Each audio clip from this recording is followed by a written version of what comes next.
David, this is crunch time. It's crunch time for the Prime Minister and for the coalition, and there's a lot at stake, not just on the climate front, but for the politics of where the government's at right now in the election just around the corner, David. Yeah, my sense is that the community has moved on. It's taken some years to get to where we're at the moment, and I was thinking about this in the lead up to coming on the program after having gone through a lot of the machinations around the introduction of the GST, which similarly sort of took 20, 25 years to go through all those policy machinations that led up to that. A bit of a tortuous process to get there. I think the Australian public do take some time to get to the point where they're willing to accept some of these big reforms, and this is one of them. But I think it's important to note that the government's gone through a very exhaustive process within. It will take any program that it announces before Glasgow to the party room of both the National Party and the Liberal Party and to Cabinet to really sort of thrash through the finer details of it to make sure that it works in the interests of Australia. And they've thought through all of the bigger issues that have proved to be problematic in the past and have seen the loss at elections of a number of different governments that have tried it and tried it in ways that haven't been acceptable to the community. Ben, what's your thinking on this? If there is a deal, and it remains an if, because we've seen this movie before where policies look like they're rock solid, some even legislated and they fall over. So we keep that caveat in place. But if they do get that net zero by 2050 and there is bipartisanship on that front, have we reached an important milestone in this country, Ben?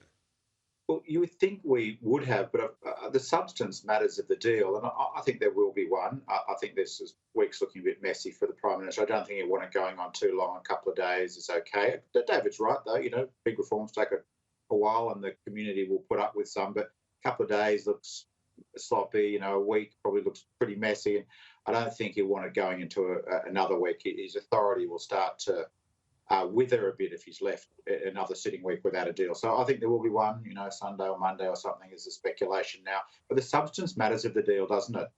Glasgow's all about the action that we take this decade, not in 2050.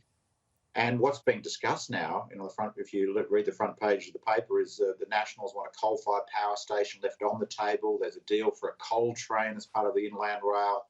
The Prime Minister's boasting about record levels of gas production. No lift in the 2030 target at all. So if we summarise it, we're going to have a net zero target that means more money for coal, more money for a coal-fired power plant left on the table, the opening of the Adani mine in the huge Galilee Basin, dodgy offset credits, record levels of gas extraction. The Prime Minister actually boasting about that in the chamber yesterday. And not only no lift in the 2030 target, but seemingly a deal that guarantees it can't be lifted. It's kind of developing into worse than a fraud. It's a farce. And it won't be a deal that can be welcomed as any genuine attempt to tackle climate change. And I think when the rubber hits the road, people will see that, and they'll see it in Glasgow, and the Prime Minister won't get away with it. Well, David, the Prime Minister has had, and the government has had, a different view on previous efforts to reduce emissions. This time, I guess you alluded to this earlier, I think, a shift not just in public sentiment but in the broader debate around this, from the Business Council of Australia to the New South Wales government, with quite aggressive and ambitious reduction goals. How does that change the political equation? I think it does it because it enables the country to reach those targets without causing the sort of massive upheaval that Ben and the Greens would really like to see. So you can appeal in those regional areas where they depend on mining jobs, where they depend on gas. And whether you like it or not, those are commodities and those are businesses that are going to keep going. We need them in a transition sense. And we need a lot of the minerals that are going to be produced. So this is where the National Party has every right to be prosecuting its case, and the Liberal Party are listening to the National Party and consulting with them. They don't want to get this package wrong. And the challenge will be for the Labor Party on the other side of this to seek to win the seats in those areas that it needs. So Ben and the Greens will seek to drag them way further to the left on this. You've got Joel Fitzgibbon out there who really has defined the political debate for the future election around this. And Labor can't afford to get too far out of step with those communities it wants to represent in regional Australia, where it has virtually no seats. So this is the debate we needed to have in the lead up to this to assure Australians that they're not going to lose their jobs, their industries aren't going out backwards, and there's a way forward that is coupled with technology that will allow us to get to net zero by 2050.